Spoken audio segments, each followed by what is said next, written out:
Yo, what up, y'all? It's your boy OCZ Savage. Today we're going to be jumping into the No Hope Melee build. And honestly, this build is pretty fire. It's going to be good for Sharice or for Holly. Holly will be good because each time you get a kill, you know, you get your stamina back, so you don't have to run adrenaline fuel. But if you run Sharice, I would suggest putting that adrenaline fuel on so that way you don't run out of like melee stamina. But with this build, if you use Holly, you could pretty much just put yourself into any corner. Doesn't matter, you know, if it's regular common, doesn't matter if it's tall boys, reeker, stalker, doesn't matter. Anything walks up, they're pretty much gonna get 1 or 2 tapped on this build, maybe even 3 hits sometimes. And that's if you're hitting the weak spot. If you're not hitting the weak spot, it might take like 5 or 6, but for the most part, it'll look something like this. You know, whether you're in the cave, or hive I should say, or even on the regular map, it'll work just fine. And it's really good too for doing these hives, because you know, now when you're down there in the hive, there's so many hordes, there's not really anywhere to go. So having this melee person on your team is just extremely good.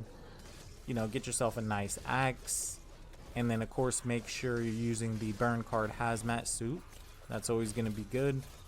And you'll pretty much just be able to rip through everything. You won't have to worry about the cis zombies. Make sure you get that combat knife. And then, you know, those won't explode most of the time if you're standing like, you know, like right in front of them. Just melee like their kneecaps, their stomach. And then everything else you could just completely rip through. So here's the build. We got 1 speed card. It's going to be run like hell. And then everything else is pretty much just melee.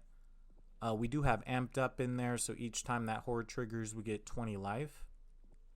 And then we also have motorcycle helmet for a little bit of resistance while we're sitting in there. And then the last big card is Sadist. This is one of the new cards that came out, and it's super duper good. So when a teammate within 15 meters receives 5 or more damage, gain 20% of that damage as temporary health, and it triggers once a second. So you'll pretty much just be running around temp health up basically the entire time. You know, if a big horror runs up on you and you get a lot of hits on the zombies, you're going to be temp health up. And then, you know, already if you have like some resistance from that motorcycle helmet, and then, you know, you have the heals on and you're actually hitting stuff, you're pretty much invincible. So this is definitely my go-to build for the hive. And also too, another good thing, because when you swing around the totem without melee speed, it swings pretty slow, you know, so you can only hit like 1, maybe 2 hits before it starts getting like unsafe to swing it. But with this build, you'll be able to swing the totem. You'll be able to swing it like it was a regular melee weapon, like an axe or something. So it's definitely fire when you pick up those totems. You'll pretty much just be able to run through anything. So definitely go out, try this build. I've gotten a lot of totems so far just in there meleeing, so this is definitely a good one. Try it out. Let me know down in the comments what you guys think, or if there's any other cards that you guys are using in your melee build that's working for you. You know, let me know so I can try those out. And without further ado, make sure before you guys stop out of here, slap that like button so we can reach out for more Back for Blooders. And then of course hit that sub button. We're going to have more deck builds, tips, tricks, easy ways to complete the hive. I'm going to be trying out more cards. And then I also have a healer build coming on the way too, so look out for that. And as always, I appreciate you guys stopping in and check out the video. There's definitely more to come, and I'll see you on that next vid. Peace.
Hive for the win.